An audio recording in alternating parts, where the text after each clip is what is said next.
እነቅላቸዋለን። ነቅለን በምትኩ ከህዝብ በህዝብ የህዝብ የሆነ መስተዳደር እንተካዋለን። ያን ጊዜ ዛሬ የተቆሱ ነፍስ ያጠፉ ያቆሰሉ ትእዛዝ የሰጡ ትእዛዝ የተቀበሉ ከታች ጀምሮ ከተራ ወታደር ጀምሮ እስከ አናት ድረስ እስከ ከንቲባ ድረስ የሚጠየቁበት የህግ አግባብ ይኖራል። አንተውም ይሄን ጉዳይ እስክንድር ነጋ እንዲህ ነበረ ውሎና ዳሩ። ያኔ የዶክተር አብይ አህመድ አስተዳደር ወደ ስልጣን ከመጣበት ጊዜ ጀምሮ ይከተለው በነበረው የትግል ስልት የምናውቀው እንዲህ ባሉ ደፋር አስተያየቶቹ ነበረ። አሁን ግን እስክንድር ነጋ እምጥ ይግባ ስምጥ የሚያውቅ ሰው የለም። ድምፁን ከሰማን ቀናት አለፉ። የሰጣችሁኝን ስልጣን ውሰዱልኝ ካለበት ጊዜ ጀምሮ እስክንድር ነጋ የት እንዳለ የሚያውቅ ሰው የለም። ይሄ ነገር በጤና ነው ወይ እንላለን በዛሬው ልዩ ዝግጅታችን። አስቀድመን ግን ለትላንትናው የጠቅላይ ሚኒስትሩ የፓርላማ ንግግር የተሰጠውን የኤርትራ ምላሽ እንነግራችኋለን። ከሊቢያ የተሰማውን አስደንጋጭ መረጃም ወደ እናንተ እናደርሳለን። አብራችሁን ቆዩ። የኤርትራ ማስታወቂያ ሚኒስትር የማነ ገብረ መስቀል ጠቅላይ ሚኒስትር አብይ አህመድ በሕዝብ ተወካዮች ምክር ቤት ስለ ኤርትራ መንግስት ያደረጉት ንግግር የኢትዮጵያ መንግስት በኤርትራ ላይ ሊከፍት ያቀደውን የጦርነት አጀንዳ ምክንያታዊ ለማድረግ የቀረበ ነው ሲሉ ተቹ። የኤርትራ መንግስት ቃል አቀባዩ ማክሰኞ ጥር 26 ቀን 2018 ዓ.ም ምሽት ላይ በኤክስ ገጻቸው ባሰፈሩት ጽሑፍ የኢትዮጵያ መንግስት በትግራይ ጦርነት ወቅትና ከጦርነቱ ረጅም ጊዜ በኋላ ለኤርትራ ሰራዊት የክብር ሜዳይ ሲሰጥ ነበር ብለዋል። የማነ ይህንን ያሉት ጠቅላይ ሚኒስትር አብይ ከሕዝብ ተወካዮች ምክር ቤት አባላት ለቀረቡላቸው ጥያቄዎች በሰጡት ማብራሪያ በትግራይ ጦርነት ወቅት የኤርትራ ወታደሮች የጅምላ ግድያን ጨምሮ የተለያዩ ግፎችን ፈጽመዋል በሚል ከወነጀሉ በኋላ ነው። የኤርትራና የኢትዮጵያ ግንኙነት መሻከርን የጠቀሱት ጠቅላይ ሚኒስትር አብይ በሁለቱ ሀገራት መካከል ግንኙነት ውስጥ ችግር የተፈጠረው በመንግስታቸው በቀይ ባህር ላይ የባህር በር የማግኘት ጥያቄን በማንሳቱ እንዳልሆነ ተናግረዋል። በትግራይ ውጊያ ሲጀመር በመጀመሪያው ዙር ውጊያ ሽሬን ካስለቀቀን በኋላ የኤርትራ ጦር ከኋላ ተከትሎ ሽሬ ገብቶ የአንዳንድ ግለሰቦችን ቤት ማፍረስ፣ ፎቅ ማፍረስ ሲጀምር ጸብ ተጀምሯል። አልተናገርንም እንጂ ሲሉ በሁለቱ መንግስታት መካከል ጸብ የጀመረው ከትግራይ ጦርነት ጋር በተያያዘ መሆኑን ገልጸው ነበር። በተጨማሪም የኤርትራ ወታደሮች አክሱም ውስጥ ወጣቶችን በጅምላ መረሸናቸውን እንዲሁም አድዋና ዲግራት ከተሞች ውስጥ ፋብሪካዎችን እንዳወደሙና እንደዘረፉ ለምክር ቤቱ አባላት ተናግረዋል። እነዚህን ድርጊቶች ለማስቆም ወደ ኤርትራ በርካታ መልእክተኞችን መላካቸውን አክለዋል። ይሄ ጸብ ተፋፍሞ ሄዶ የፕሪቶሪያው ስምምነት ሲፈረም እንዴት ህወሓት ሳይጠፋ እንዴት ትግራይ ሳይወድም ፊርማ ይደረጋል በሚል ነው ጸቡ የመጨረሻ ጫፍ የደረሰውም ብለዋል። ከዚህ ኃይል ጋር ሆነው ነው እንግዲህ አንዳንድ የህወሓት ሰዎች ኢትዮጵያን ለማፍረስ እንስራ ያሉት ሲሉም ከሰዋል። ለዚህ የጠቅላይ ሚኒስትሩ ንግግር በኋላ በኤክስ ገጻቸው ላይ ምላሽ የሰጡት የኤርትራ መንግስት ቃል አቀባይ አቶ የማነ ገብረ መስቀል የብልጽግና ፓርቲ አስቀያሚ መለያ የሆነው ማጭበርበርና አታላይነት ዛሬ በሕዝብ ተወካዮች ምክር ቤት ስብሰባ ላይ ታይቷል ብለዋል።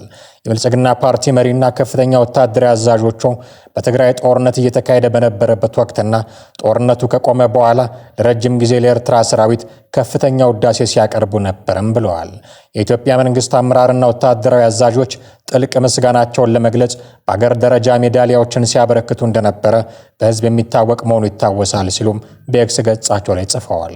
ጠቅላይ ሚኒስትሩ በፓርላማ ባደረጉት ንግግር የዘረዘሯቸውን ጉዳዮችም እንደማይቀበሏቸው ተናግረዋል።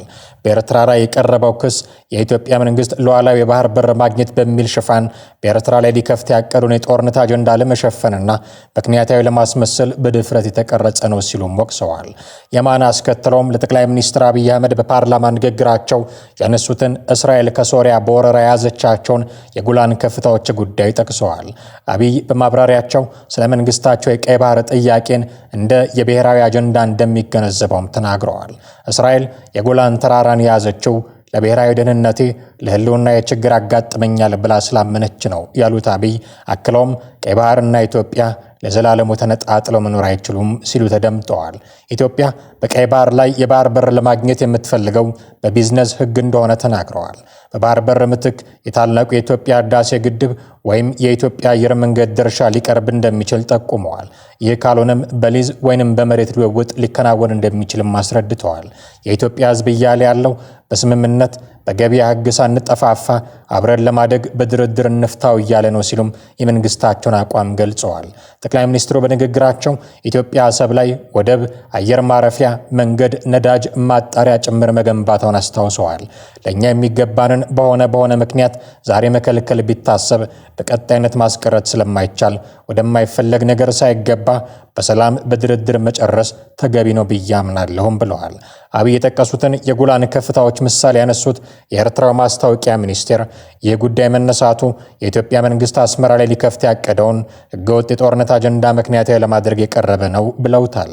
እንዲያውም በኤርትራ ላይ የያዘውን ህገወጥ የጦርነት አጀንዳ ምክንያታዊ ለማድረግ በሚል በዚሁ ንግግር ላይ የጎላን ከፍታዎች ምሳሌን ሲያነሱ ጨዋታውን ራሳቸው አጋልጠውታል ብለዋል። ከፕሪቶሪያው ስምምነት መፈረም ወዲህ ግንኙነታቸው የሻከረ የመጣው ኢትዮጵያና ኤርትራ አንዳቸው ሌላኛቸውን ሲወነጅሉ ቆይተዋል። ከሳምንት በፊት የፌዴራል ፖሊስ የኤርትራ መንግስት በአማራ ክልል የሚንቀሳቀሱት ፋኖ ኃይሎች ልኮላቸዋል ያላቸውን የጦር መሳሪያዎች በቁጥጥር ስር መዋሉን አስታውቆ ነበረ። ኤርትራ ግን ይህንን ውንጀላ ውድቅ ማድረጓ ይታወሳል። የቀድሞው የሊቢያ መሪ ኮሎኔል ሙአመር ጋዳፊ ልጅ ሳይፍ አልኢስላም ጋዳፊ በጥይት ተመተው መገደላቸው ተዘገበ። በአንድ ወቅት የጋዳፊ ተተኪ ይሆናሉ ተብለው ይጠበቁ የነበሩት የ53 ዓመቱ ሳይፍ ማክሰኞ ዕለት መገደላቸውን የፖለቲካ ፓርቲዎቸው እንዳረጋገጠ የሊቢያ ዜና ወኪሎች ዘግበዋል። ጠበቃቸው 4 ሰዎች ያሉት ኮማንዶ መኖሪያቸው ቤት በሚገኝበት ዚታንታ ከተማ ግድያ እንደፈጸመባቸው ለኤፍፒ የዜና ወኪል ተናግረዋል። ጥቃቱን የፈጸመው ቡድን ማን እንደሆነ እስካሁን ግልጽ አይደለም። እህታቸው ደግሞ በተቃራኒው የሞቱት ሊቢያ ከአልጄሪያ ጋር በምትዋሰንበት ድንበር አቅራቢያ እንደሆነ ለሊቢያ ቴሌቪዥን ጣቢያ ተናግረዋል። ሳይፍ አልኢስላም ከአባታቸው ጋዳፊ ቀጥሎ ትልቅ ተጽዕኖ ማሳደር የሚችሉ ግለሰብ ተደርገው ይቆጠሩ ነበር። ኮሎኔል ሙአመር ጋዳፊ ከአውሮፓውያኑ 1969 ጀምሮ ሊቢያን ሲመሩ ከቆዩ በኋላ በ2011 በተነሳ ተቃውሞ ምክንያት ከስልጣን ወርደው መገደላቸው ይታወሳል።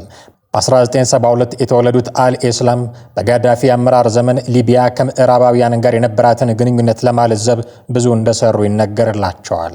አባታቸው ከስልጣን ከተወገዱ በኋላ በጋዳፊ ዘመን በነበራቸው ሚና ተከሰው በሚሊሻ ቡድን ቁጥጥር ስር ውለው ቢዛንታን ከተማ ለ6 ዓመታት እስር ቤት ቆይተዋል። ዓለም አቀፉ የጦር ወንጀለኞች ፍርድ ቤት በ2011 በሊቢያ በተነሳው ተቃውሞ ወቅት በሰብአዊነት ላይ በተፈጸመ ወንጀል ምክንያት ችሎት ሊያቆማቸው ይፈልግ ነበር። በ2015 በተባበሩት መንግስታት በሚደገፈው ቡድን በምትመራው ትሪፖሊ ከተማ ተቃውሞውን ለማፈን በሚል ወንጀል ፈጽመዋል ተብለው በሌሉበት በሞት እንዲቀጡ ተፈርዶባቸውም ነበር። ነገር ግን ከ2 ዓመታት በኋላ በ2017 ቶብሩክ የሚገኘው ሚሊሻ በይቅርታ ከእስር ቤት እንዲለቀቁ ማደረጋቸው። ጋዳፊ ከስልጣን ከወረዱ በኋላ ሊቢያ በተለያዩ ሚሊሻዎች የምትመራ ሲሆን በአሁኑ ወቅት 2 ተቀናቃኝ መንግስታት ሀገሪቱን ከፋፍለው ይዘው ይመራሉ። አልኢስላም በአባታቸው የአመራር ዘመን ኦፊሴላዊ ስልጣን ባይኖራቸውም ፖሊስ ቀርጸዋል፣ ትልቅ ቦታ የሚሰጣቸውን ድርድሮች መርተዋል፣ እንዲሁም አባታቸው የኒውክሌር ፕሮግራማቸውን እንዲያቋርጡ አድርገዋል። በዚህ ምክንያት ዓለም አቀፉ ማህበረሰብ በሰሜን አፍሪካዊቱ ሀገር ላይ ጥሎ የነበረውን ማዕቀብ ያነሳ ሲሆን አንዳንዶች አልኢስላም የለውጥ አራማጅ ናቸው ሲሉ ያሞግሷቸው ነበር። አልኢስላም ይህ በውርስ የሚሰጥ የእርሻ ቦታ አይደለም በማለት ከአባታቸው ጋዳፊ ስልጣን መውረስ እንደማይፈልጉ ደጋግመው ይናገሩ ነበር። ነገር ግን በ2021 በሀገሪቱ በሚካሄደው ምርጫ ፕሬዝዳንታዊ እጩ ሆነው መቅረብ እንደሚሹ ቢናገሩም ምርጫው ላልተወሰነ ጊዜ ተራዝሟል። በዚህ መሃል ግን ሕይወታቸው ማለፉ በታጣቂዎችም መገደላቸው ተሰምቷል። ክቡራትና ክቡራን አሁን ወደ ቀደመ ነገራችን እንመለሳለን። እስክንድር ነጋ የት ነው? እስክንድር ነጋ አዲስ አበባ ውስጥ የተወለደ ሲሆን በ1980ዎቹ ወደ አሜሪካ በማቅናት የኮሌጅ ትምህርቱን እዚያ ተከታትሏል። ከደርግ ስርዓት ውድቀት በኋላ ወደ ኢትዮጵያ በመመለስ በጋዜጠኝነት ሙያ ተሰማርቶ የተለያዩ ጋዜጦችን በባለቤትነትና በዋና አዘጋጅነት በማሳተም የሰራ ሲሆን ከዚህ ስራው ጋር በተያያዘ በተደጋጋሚ ለእስር ተዳርጎ ነበር። እስክንድር ከወራት እስከ ዓመታት በተደጋጋሚ በእስር ላይ ቆይቷል። ረዘም ያሉትን እንኳን ብንመለከት ከምርጫ 1997 ቀውስ በኋላ ከ1 ዓመት በላይ ታስሯል። በ2004 ዓ.ም ደግሞ ከ1 ዓመት የፍርድ ሂደት በኋላ የ18 ዓመት እስር ተፈርዶበት ነበር። የጠቅላይ ሚኒስትር አብይ አህመድ መንግስት ወደ ስልጣን መምጣቱን ተከትሎ በአገሪቱ ያሉ የፖለቲካ እስረኞች ሲፈቱ እስክንድር ከ4 ዓመት እስር በኋላ ከእስር ወጥቶ ወደ ጋዜጠኝነት ስራው ተመለሰ። ነገር ግን ብዙም ሳይቆይ የአዲስ አበባ ጉዳይን ዋነኛ አጀንዳው ያደረገውን የባላደራ ምክር ቤትን በማቋቋም በሂደት ባልደራስ ለሁለተኛ ዲሞክራሲ የተባለ ፓርቲ መስርቶ ከመንግስት ጋር ከፍተኛ ሰጣ ገባ ውስጥም ገባ። በ2012 ዓ.ም ደግሞ በድጋሚ ታስሮ 2 ዓመት ለሚጠጋ ጊዜ በእስር ቤት ቆይቶ ከተፈታ በኋላ ወደ ጋዜጠኝነት ሙያውም ሆነ ወደ ፓርቲ እንቅስቃሴው አልተመለሰም። ለወራት በአማራ ክልል ውስጥ ከቆየ በኋላ የአማራ ህዝባዊ ግንባር የሚል የትጥቅ እንቅስቃሴ የሚያደርግ ቡድን መመስረቱን ይፋ አደረገም። ግንባሩ ብዙም ሳይቆይ መክሰሙና ከወራት በኋላ ደግሞ የአማራ ህዝባዊ ሰራዊት በሚል መተካቱም ተሰማ። ከዚያም በኋላ በተለያዩ የፋኖ ቡድኖች አማካኝነት የአማራ ፋኖ ማዕከላዊ እዝ የተባለውን አንድ ወጥ ድርጅት ለመመስረት በተደረገው ጥረትም እስክንድር መሪ ሆኖ መሰየሙ ተነገረ።